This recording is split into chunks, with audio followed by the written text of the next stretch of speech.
Thank you so much for staying with us this far. In case you are just joining us, karibu tena sana. This is Good Morning Kenya. I am Jain Wambui. Remember, you can always be part of this conversation. Use the hashtag Good Morning Kenya on Twitter. Our official station handle is at KBC Channel 1. My handle is at Jain Wambui across all the social media platforms. Much love going out to everyone who's already tuned in. Now, Richard Mohia Boro anasema, oh, this is in regards to the previous segment that was in the headlines, saying that you can have all the technology available but never accept a chip in your body. That is in line with the conversation that we were having when it comes to the tech advancements that we are seeing in this day and time. Much love going out to Chelimo. I see you there retweeting our feed. Brian Mukasa, thank you so much, as well as Jared Wambui. We appreciate you. Remember, check in with your location. Tunataka kujua mnatupata mkiwa pande gani ya Kenya. So we get on to our first conversation for the day, and this is on Entertainment Thursday, but largely focusing on the lifestyle segment, rather. And today we want to look at the entertainment industry in line with drug use and abuse.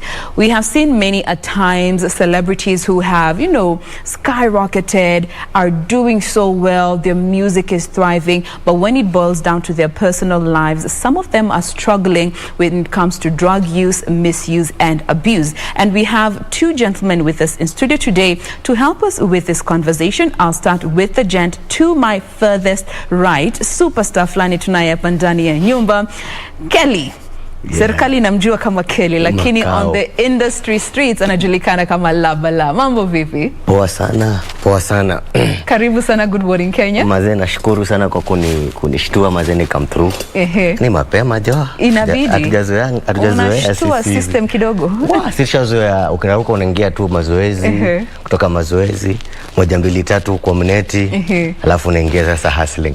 Changanya maadui kidogo. Yeah, leo hata wameshtuka.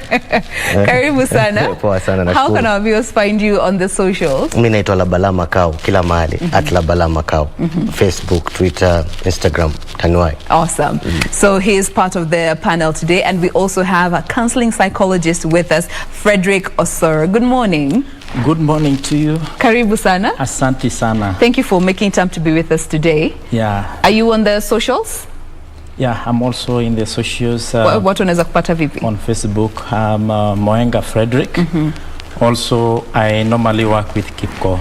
So if you find KIPCO, Kenya Institute of Business and Counseling Studies, you found Osoro Fredrick. Man himself. Yes. All right. So remember, questions, comments, clarifications, we welcome all that in line with this conversation. Let me start with you, Labalaa. Tumekujua kama msanii kwa industry, hip hop, genuine raw music. Tell us a bit about your journey getting into the music space to where you are today. Ulianza kivipi? Mimi nashukuru sana, nilianzia Mombasa hiyo time, nimezaliwa, nimegrow Mombasa, nimesoma Mombasa. Kila kitu Mombasa, wazazi wangu wamejenga Mombasa, vitu kama hizo. Tumezaliwa mimi, brother yangu na sister yangu sote. So tulipomaliza shule, babangu ndo alikuja na cassette fulani akanipatia. Hiyo cassette ilikuwa konia Wu-Tang. Nakumbuka Wu-Tang Clan wa marapa wa majuu. So alivyoniletea mimi, nilikuwa na hizo siku hakuna kama sasa hivi na flash nini na nini. Tulikuwa tunasikiza kwa hizo boombox ama uko na discman. Discman ni kama Discman ilikuwa the Discman, Walkman. Unaweka cassette. Unaweka cassette sasa ndani. So nikisikiza mi kitu ni sound ya tofauti sana, ni muziki ilikuwa tofauti sana, ni hip hop ilikuwa gritty sana, ilikuwa hard. Alafu vitu wanaongea vitu za mtaani ambaye pia kwetu zinafanyika, polisi sijui nini, unajua vile hizo injustices zote zilikuwa hiyo time. Unanielewa? So mara nikaja nikacheki KBC, nikaona nani mazee Kala Mashaka. Nikashindwa sasa, kumbe kitu inaweza fanyika na Kiswahili. Maajabu. for real inaweza fanyika na Kiswahili sasa. Haya, twende sasa basi. Mimi nikaanza pia kuandika tu hapo. So far nilianza kuandika, tukatengeneza magroup kibao uko fulani, hiyo yetu ya Mombasa, tukatengeneza Wachokozi, mimi na Shaulin na Alaike, tukatengeneza Wakamba wawili, mimi na Agano, tukatengeneza tena uko fulani Mau group kubwa sana yani ya change muziki sana, ni ya hip hop yani tuseme Africa yani iliko tu poa sana yani. Mpaka sasa hii ikakuwa Labalaa, mpaka leo ni Labalaa. Yeah. Balaa sio. Na ukiangalia, you know, when you were getting into the music, uliingia because the passion was there and uliona ni kitu ambao unaweza fanya na kwa lugha ambayo it's home. Yeah. Now, getting into the industry, before you even get to form the groups that you did, interact with the people that you did, ni nini ambayo kuhusu industry ambayo you were not expecting but ilikuhit kama reality ingine heavy? Okay, mimi kitu ambacho nishtua ni tulika sana ile kustruggle ile ndio muziki toboe, unaona, yani ndio watu wasikike, yani unajua uanze kuchezwa kwa TV ambaye kitambo kitu kwanza ni kitambo ilikoko kuchezwa kwa TV ilikoko si mchezo, yani unajua yani ile yani lazima ukisha shoot lazima ukuje na tape uje uachie wakae nao for almost 6 months ndio uje uanze kuchezwa. Lakini kitu ambacho nilishtua sana ni ile ni after your struggle yote, yani umestruggle for a while, all of a sudden wewe huyu hapa umehit, pesa zimeingia, ulikoko unashinda njaa. Sasa unatembea na ka 40k mfukoni, umetoka show, umetoka sijui wapi, umeitwa sijui appearance gani, unaona. Hiyo ndio ilinihit kuwa ni kumbe kitu inaweza fanyika na ukakuwa na do na kitu ika happen. Now when all this was happening, unaona tumefika hii place sasa tunaanza kutengeneza do, ndio hiyo kamefunguka, I can do this, I can do that. Ulikuwa na hiyo self control or composure enye you feel uko nayo sahi kama msanii ukiangalia venye umegrow over the years, ama ilikuja as also something very exciting? Hiyo ndio hiyo time ambayo yani pesa si imeingia. Uko streets za Dandora na 32, hizo ndo street tulikuwa tunakaa. Uko hizo streets yani sasa unaona hii pesa ni mingi. Hata ujui ushakula umeshiba, nini next? Ujipige matei. Unaanza matei unakuta Agano students zetu ST bana huko ndo kina Abbas wako, unaona kina Dubies wako hiyo area nini tuka record hiyo area. Mkifika huko mnapata steam za huko ni tofauti na hizo steam zenu, unanipata, pesa iko. Sasa unaweza fika hiyo bei hiyo steam hiyo side, unaona. Ukishtukizia ushakuwa alcoholic hata bila wewe kujua yani. Uwezi kwenda interview bila kutei. Uwezi kwenda, hata tulikuwa na show pia kwa TV na radio, mimi na Agano. Uwezi kwenda show bila matei.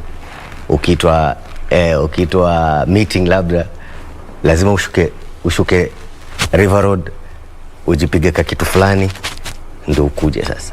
Unaona? Alafu after hapo sasa kwa sababu do bado iko steam ina change. Unajipata sasa unaanza kuweka matembe. Hiyo itoshi sana, unaanza kujiwekea matembe. Unapata? Naona pia jeshi yangu niko nayo hapo hivyo, wengine wakaona hii sasa nayo pia haitoshi. Tuanze kunyunyiza kwa nini, kwa sigara. Unaikunja unavuta.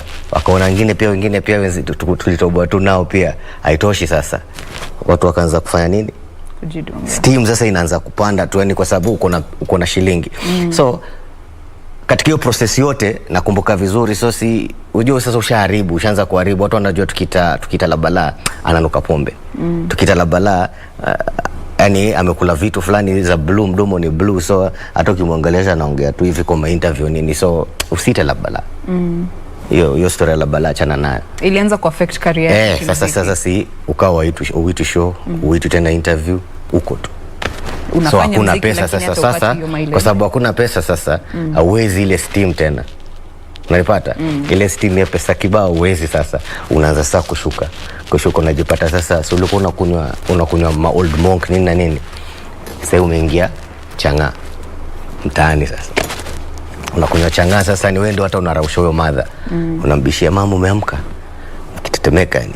Na wewe ni msanii sasa hiyo. Hata mimi mtaa yangu waliacha kuniita msanii, wakaanza kuniita ule Rasta mlevi ule. Yani hiyo jina usanii lisaulika kabisa. hata nilikuwa na ukoto huko chini man, nimelala kwa mtaro. Kwa struggle. Ilikuwa struggle.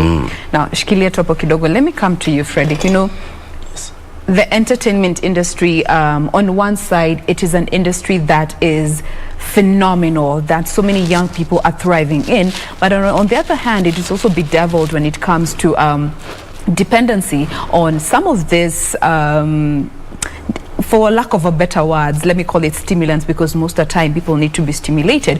What relationship do you find when it comes to the dependency between a drug use and functionality, and more so in the entertainment space? Yeah, I find a big relationship. Even as I'm listening to Labalaa, I'm picking very clear relationship. First, they tend to look for something that can make them gain more courage. And also, when we look at entertainment itself, there is when we are defining entertainment, let us first define what entertainment is. Entertainment, I look at it as obtaining pleasure from a certain event, from a certain activity, which can be performed by self or others. And you find that addiction also is coming from certain pleasurable activities or pleasurable substances. There is a very clear relationship. So when I'm looking at it in two perspectives, the first perspective is entertainment itself can turn around to be an addiction because of the pleasure you gain by performing a certain activity or getting involved in a certain event. For example, in the music, there is that desire to keep on getting deeper, getting higher. And again, there are some other vulnerabilities that come when most artists start gaining fame, start gaining some money, they tend to desire a certain lifestyle. And maybe they have learned from others who have come before them, who have also developed in some way. And you see, this kind of entertainment, for example, music, is very pleasurable, and also the fame is very pleasurable, such that it is attached to certain objects. Like now, when we listen to a music, listening to Labalaa, we may not only like his songs, but we could also identify, associate his dressing style, like the way he is today. He looks more like Labalaa. Yeah, so there are people who could desire, even young people could desire to imitate even that kind of dress code.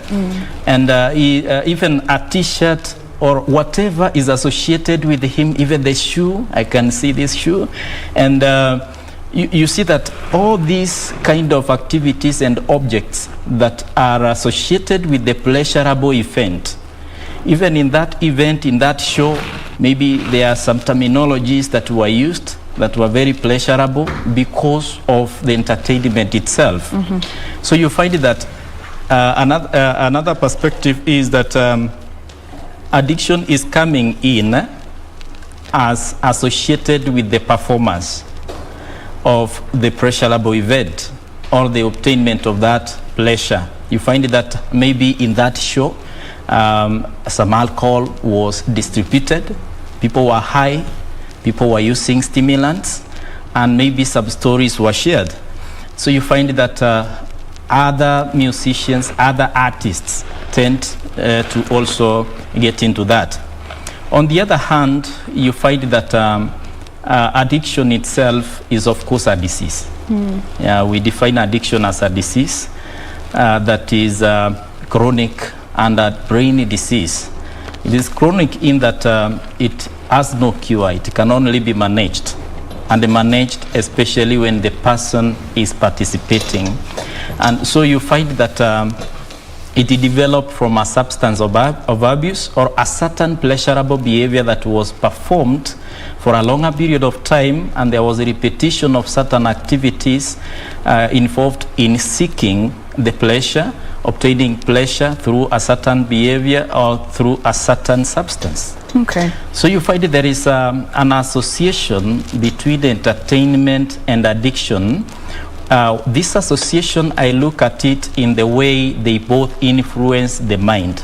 You find both substance like alcohol and stimulants tend to increase the level of dopamine, a pleasure hormone, of course, and you feel happy, you feel high. Because the pleasure, the happiness is so high. As well, any other pleasurable activity, especially we don't say that the activities are pleasurable in themselves. It's only a perception of a person, the appraisal that this activity is pleasurable and maybe important. So you find it also increases the level of this happy chemical. So you find that a person is as well happy. So when the two of them are tied together, the condition become worse, because the person will tend to increase performing such behaviors, and as well you find that increasing taking the substance. And now it can happen in many levels. You find that a person attempt or test a certain stimulant and then realize that there is how they are feeling, maybe some courage, there are those new feelings, and then they try to test if they can associate it with the performance, like the show, to feel high or to forget the stress. You know, sometimes they set some standards, and sometimes they feel like they are not doing enough, not performing enough, I'm not getting where I should be, I'm not living to that lifestyle that I desire. So there is that stress also that motivates them to continue seeking the substance, especially alcohol, because it is readily available. But again, we realize that many of the artists are using other drugs that are highly addictive. Okay, now before we even get to continue, I'd like to just throw in a disclaimer at this particular point. Yes. This discussion is not meant to be discriminatory in any way whatsoever, or shape, manner, or form. We are here to educate and to encourage and to offer potential solutions. So if you feel you are part of the group that can relate to this conversation, we are so welcome to share with us your journey, your thoughts, and questions that you may have in regards to this conversation. Now, let me come back to you, Labalaa. You know, from what Doc here is saying, you know, kuna hiyo relation and those triggers that come along the journey. But looking back at your journey, you know, looking at that space ambao ulikuwa, was fame ever pressure for you to sort of engage in any of this drug use? Iliwahi kuwa pressure at any point? The fact that unajulikana, superstar, you need to keep up appearances? Okay. Mi, yangu ilinifanyikia tofauti. Yangu ilikuwa koraa. Unanielewa, yangu ilikuwa koniraha, yani yangu ilikuwa koniraha, alafu na pia pressure, ni wale machizi, wale wanajeshi mko nao, kuna level fulani wako, yani ile vibe wanasikia, pia wewe unafeel yani wataka uingie tu hapo usikie, unanielewa? Kwa sababu wengine nimewaona, mi personally nimeona watu wengine ilikuwa ni pressure, ni mtu anajaribu kwa hiyo jina ambaye amejipatia, unajua? Ambaye amepatiwa na wasee. Ambaye amepatiwa na wasee. Yani wewe ni superstar, sijui nini, so lazima keep appearances. Lazima sasa ameanza kuwa na stress kibao sana. Kama tuseme for example, lazima aende akaishi maskani fulani ambaye ni affluential kidogo, aonekane ametengeneza shilingi, si ndio? So lazima pia atafute miguu nne, gari. Akishatafuta gari, sasa akishaingia hiyo sasa mambo ya drugs nini na nini na nini na matei, so unajua pesa sasa haiko kumaintain hiyo lifestyle inakuwa ngumu kidogo, unaona? Nimeona wengi wao hiyo design ikiwa ndio inawapeleka. Mimi yangu ilikuwa tofauti, yangu ilikuwa kwa kujibamba mazee, hiyo yolo yani ilianzia hiyo area, yani hizo enzi zetu yani ilianza huko, yani ni saa hii, kama si sasa ni sasa hivi, unajua? Hakuna tena ati sasa hawajua si tukufundishwa ati, kwa sababu nyinyi ndio mmeanza kizazi kipya, muziki mpya tofauti ambaye haijaonekana, si ndio? Hakuna mtu amekuwa alikuwa mbele kidogo hapo awafundishe kuinvest, awafundishe sijui kufanya nini, ndio peleka hivi, ndio fanya hivi. Hatukuonyeshwa sisi, unaona? Kila kitu ilikokuwa tunaenda tu tukitengeneza roadmap yetu wenyewe, you figure it out, twende tu kamba tujirushe. Ati kuna wapi sijui Kisumu, sasa uko hapo tao ndani ya gari, hata hujabeba hata bag, utaenda kununua nguo mbele, unajua? Kwa sababu nasikia kuna bashi huko, sijui nani sijui amerusha bashi. Ilikuwa tu yani hivyo, yani kwangu personally. Kwa wengine nimeona ilikuwa ni pressure ya keep up hiyo stardom, unajua? kwa sababu miaka yangu yote nimeishi tu ile design, mimi ni mtu wa kawaida tu. Kama unanijua na kama unapenda muziki yangu mbona mzuka tu yani. Ili affect aje muziki yako, like professionally speaking, when it comes to now wewe as an individual na venye unaandika muziki, venye una produce muziki, process zako za kuandika muziki na kuweka hapo nje, how was it affected directly ukiangalia the impact ambayo hiyo kula raha ilikuwa nayo? Okay, ambayo si poa kusema, but mimi kivyangu mimi naongea kuhusu mimi, your personal journey. Yeah, yes. Mimi naongea kuhusu mimi, so mimi kivyangu yani, wakati hiyo time nikiwa naandika, hiyo ndo time nilikuwa naandika vitu yani, ndo niliandika Mungu yuko juu, unaelewa, kumshukuru vile ambavyo hiyo struggle imekuwa, ndo niliandika yani, niliandika masong zile ambazo ziko deep kidogo yani, kwa sababu nilikuwa sometimes yani after ushakunywa usiku ile matei imepungua, unaanza kujiuliza sasa ni nini, what am I doing right now, nafanywa niko mahali fulani, nafaa hii ndio nishatengeneza show nyingine, nishafanya hivi na hivi na hivi, sasa mbona niko hapa yani. Naona hapo sasa ndo nashtukizia yani, naandikia kama song fulani niliandikia mamangu, nikamwambia siku inakuja usimind, nitabadilika, nitakuwa mtu poa. Unaona yani hiyo time yani muziki yangu ili change kidogo, kwa sababu ikifika ile time ambayo ndo nimekuwa soba sasa kidogo tu hivi, naanza kufikiria kuandika nini na nini. Kitu ambacho ili affect sana ni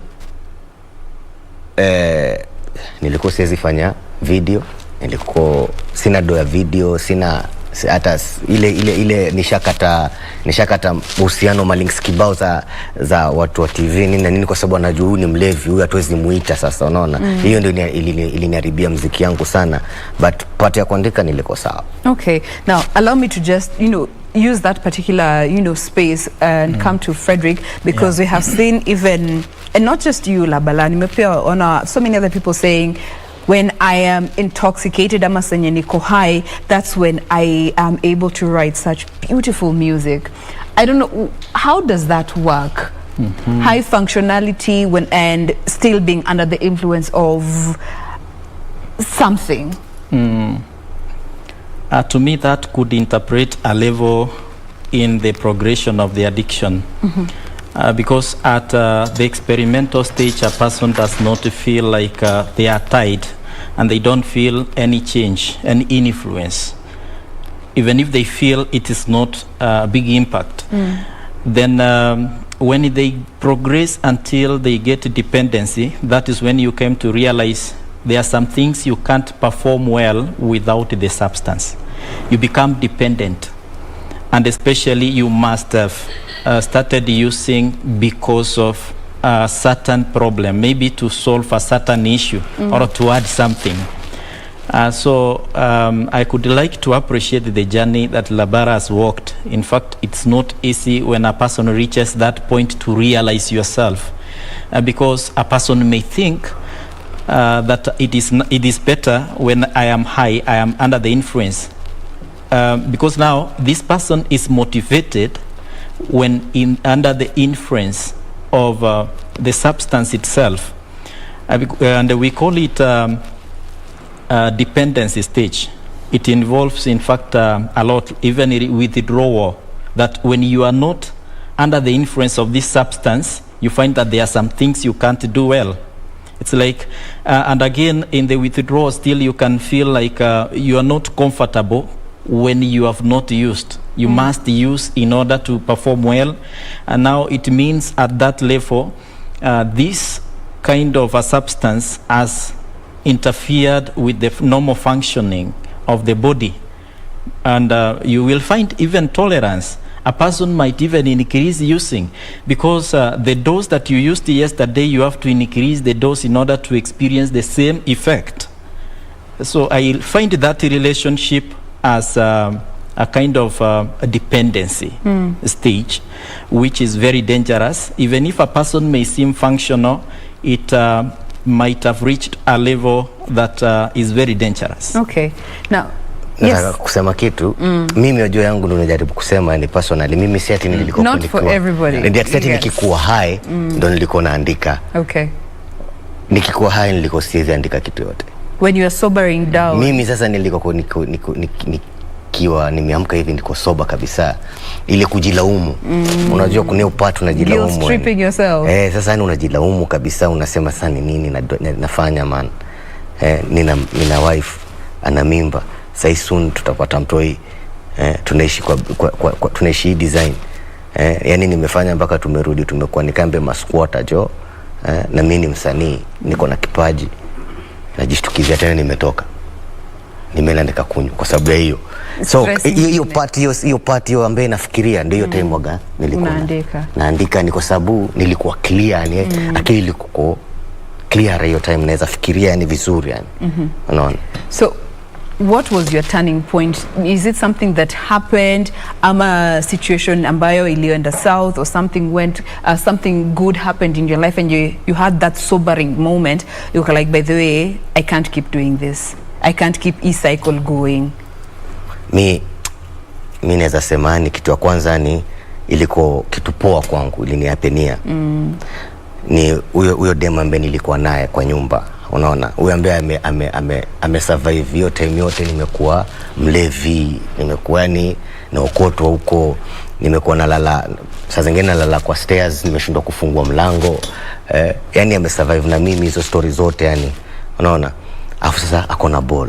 Unaona? So kuna siku alitoka tu kidogo hivi. Mimi nikatoka na vitu za nyumba. Nikaenda nikauza. Nikaenda kutei. Nikirudi nikampatani analia. Sasa mimi nimelewa, bala at least nirudi na nyama nini, si nimeenda nikatengeneza do. Bala nirudi na nyama nini. Mimi nimerudi tu hivyo tena na matei tena zengi na matembe kadhaa. Nikampata analia, akaniuliza, ni wewe Labalaa, mtoto wako atakuja kukupata wewe ni mlevi? Hiyo kitu silinikula kichwani usiku yani. Yani ananiambia wewe ni msanii mkubwa sana. Yani hata tukitembea hivyo watu wanakusalimia. Watu umesaidia vijana, sijui nani amepitia kutoka kwako wewe. Wote yani mpaka wanalalamika, wanasema ni Labalaa tutamfanya nini yani, kwa sababu uko down. Hiyo siku nakumbuka sikumwambia, nilijiambia acha tuonekane naweza kaa 3 hours tu peke yake sasa nikiwa soba, kwa sababu kila time nilikuwa nikiamka hivi so niyo imeenda down.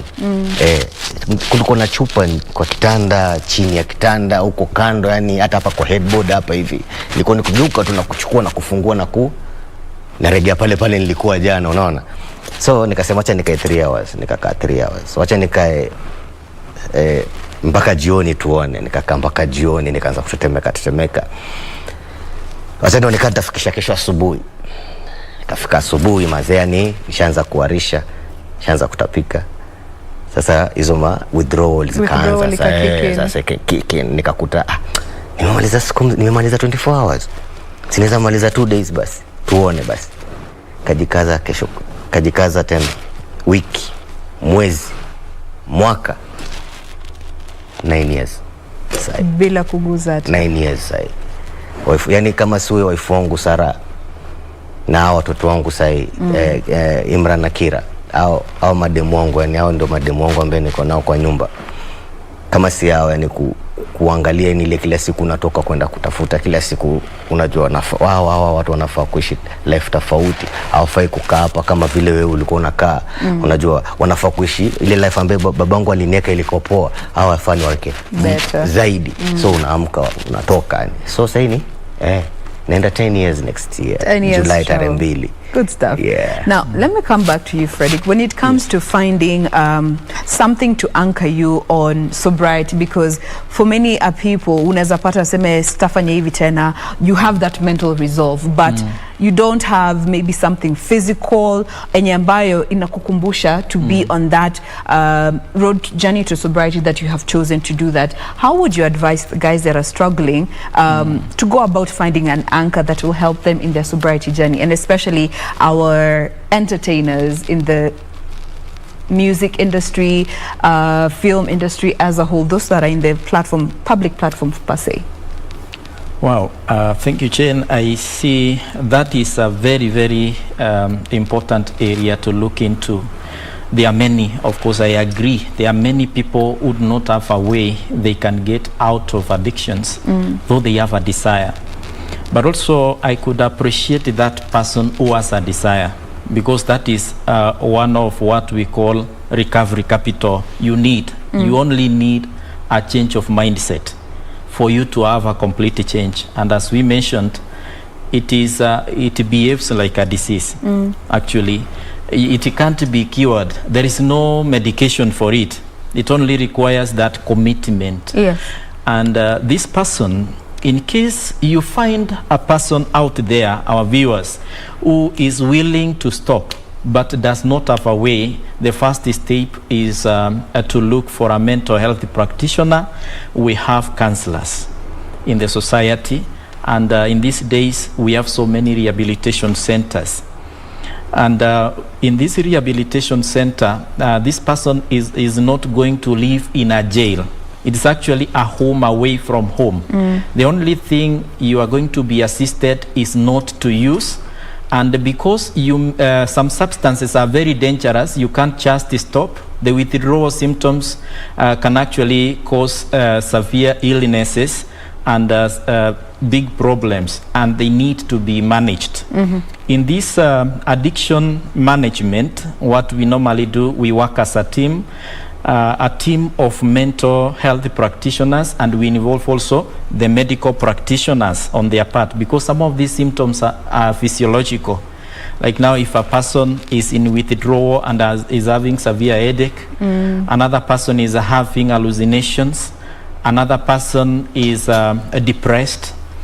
And then when this kind of withdrawal symptoms are managed, and we also have the medically assisted management procedures, which we also use, so that you are going to withdraw without many problems.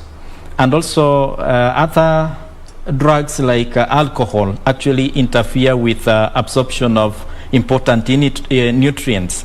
So this person needs to eat well. So you see, we even need nutritionists for some cases.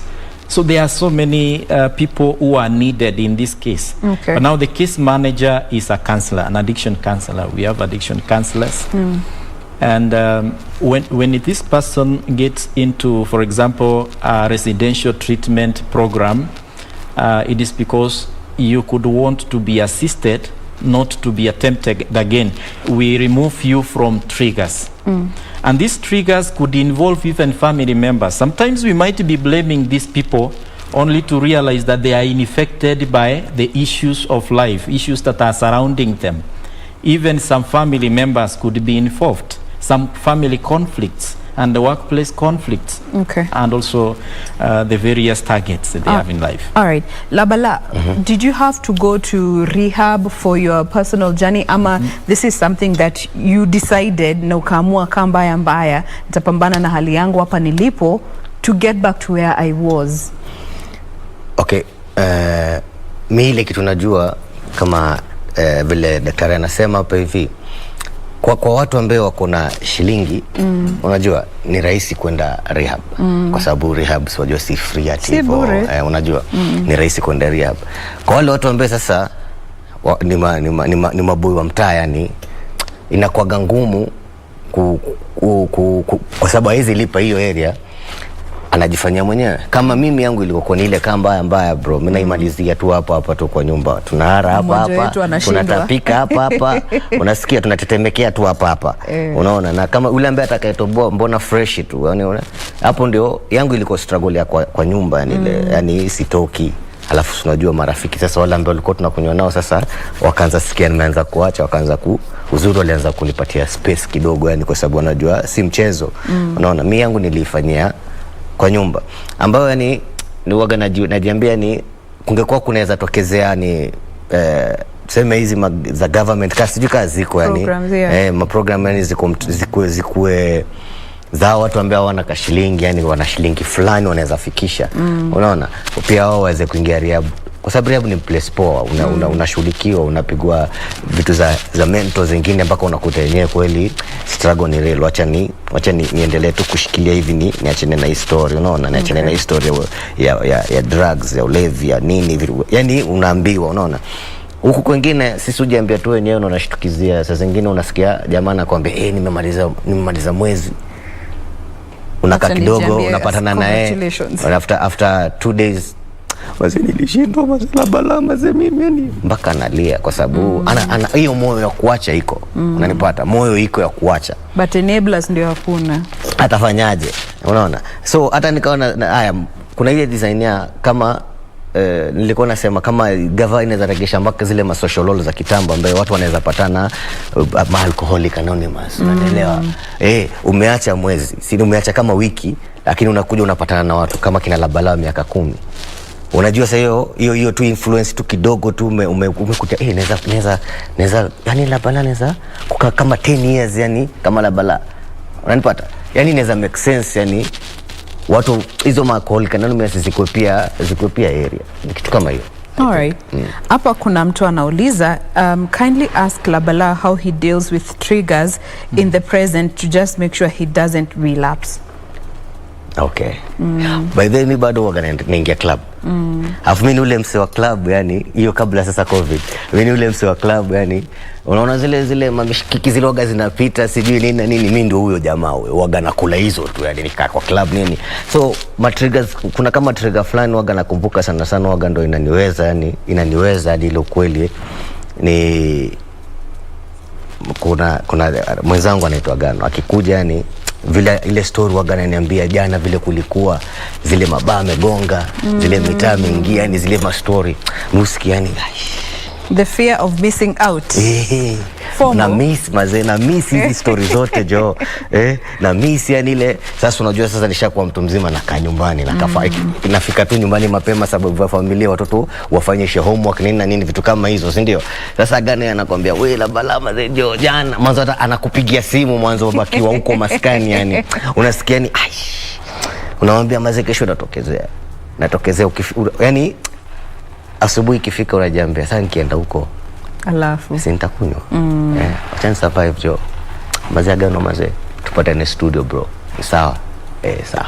hivyo self control is something that has really helped you stay on board mwanzo willpower yani atakano yani una practice yani si ati kuwe tu ni kitu ambacho una expect kuwe una practice yani ile kwa sababu nakumbuka ilikuwa ni 6 months ilikuwa ni shamaliza 6 months kuna bash tulienda nilienda na wife wangu so kwa sababu watu wananijaribu kuna demo ni rafiki yetu akaniambia ukunywi siku hizi nikamwambia mimi sasa nishamaliza miezi 6 bana najaribu jo yani nitengeneze fresh yani ka juice hapa nini na nini inakuja kumbe amemix vitu zake mimi sijajua akaniletea nilipiga hivi mazesi nilitapika yani like the whole hiyo bashi mzima nilitoka nikitapika nikienda home unaona pia kuna hao marafiki wagawa hawaamini umefanya nini umeacha wanakutrick wanajaribu kukutrick yani uregee pale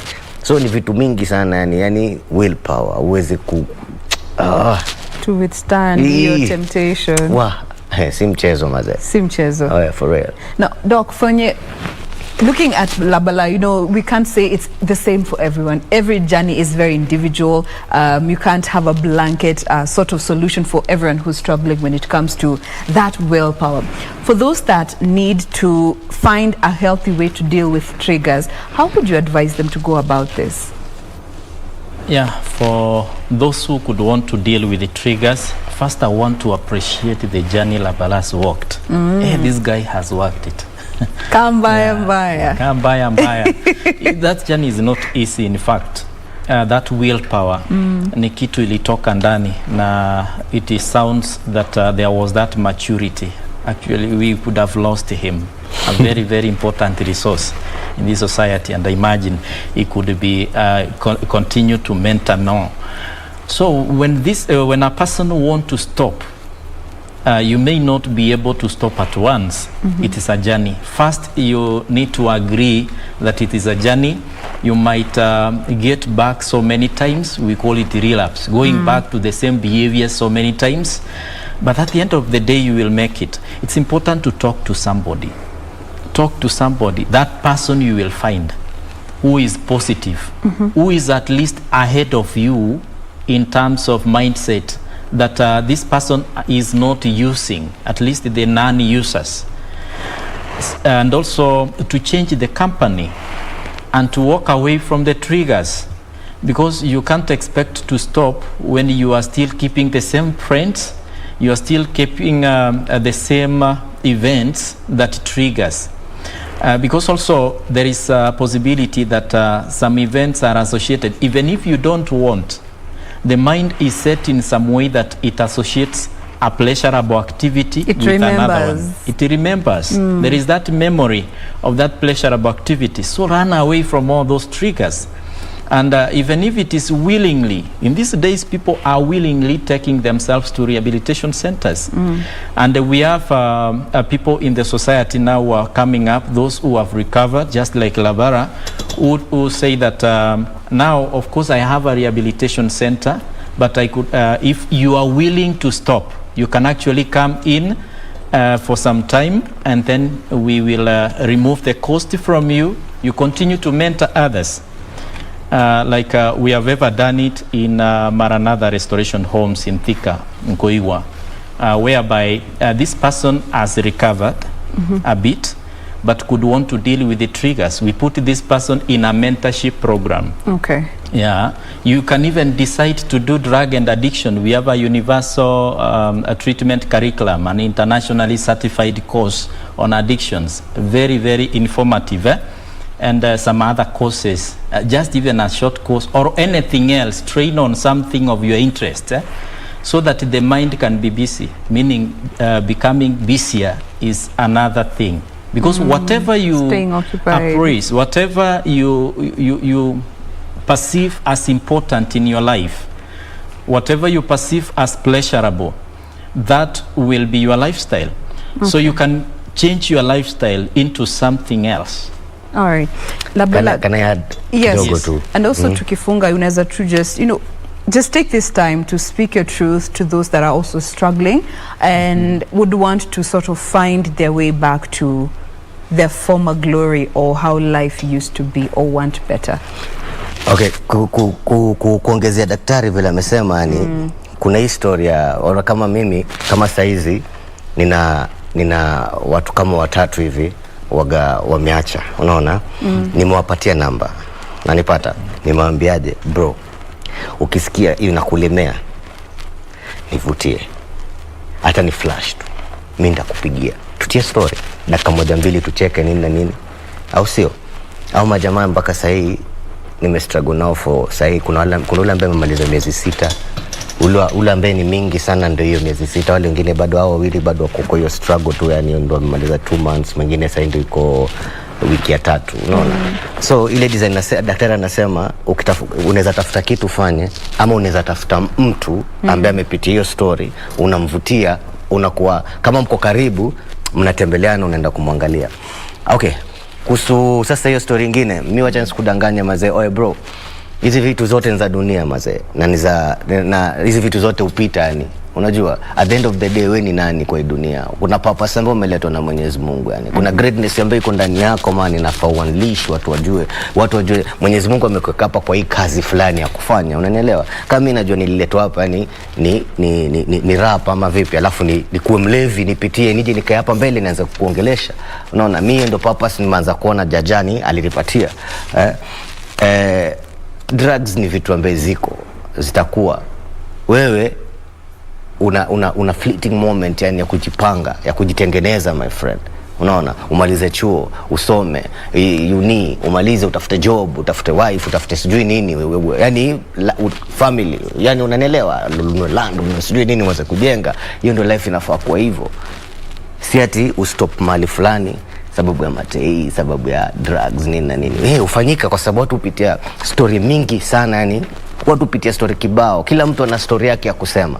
Kama nina story yangu kusema, wewe najua kuna story yako kusema, na shida kibao zinakupitia, lakini kuna kitu waga unasahau. Katika hiyo shida ni Mwenyezi Mungu waga yuko hapo, hiyo area, hiyo same time na wewe, hiyo place, yani ukachukua tu hii time umuongeleshe, umwambie jaja mazee, mali iko noma, mali imefika, yani mimi nafikiria sasa nianze kwanza kupiga matei glass 1-2 jioni ama nini, ama mimi nakuomba hii inaweza, najua hiyo si njia poa, si unipatie nguvu, yani niweze toboa. Mwenyezi Mungu wangu. Oe, waga nasikiza, mwanzo upenda kusikiza watu kama mimi na wewe my friend, unajua? Mimi na wewe ndo waga natusikiza bana, kwa sababu sisi waga tumepotea yani, unajua? Sasa huyu nikimvuta huyu, mbona mzuka tu. Huyu anaweza ongea nao watu wengine, au sio mazee? Mimi naitwa Labalaa. Tanitafuta @Labalaa makao, na kama unakuta ni mzuka zaidi nitafute Facebook, Twitter ama mahali kokote. Ni inbox. Niambie Labalaa mazee, mimi yani noma mazee, place imefika na shindwa. Tutatia story man. Hata tunaweza ongea. Kwani nini? Tunaweza chat tuka washikaji kama mtu na rafiki yake. Usimind yani, au sio? Good stuff. Kelly Makau. Jina ya gava. Superstar Labalaa. Thank you so much for sharing your journey with us. It's not easy mtu kujieka bea hivyo to the nation for others to learn from them. So shukran sana. Keep up what you're doing, manze. There's a generation looking at you and they are hoping you to be the anchor that they need.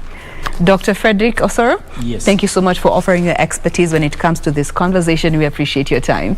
You're much welcome. Absolutely.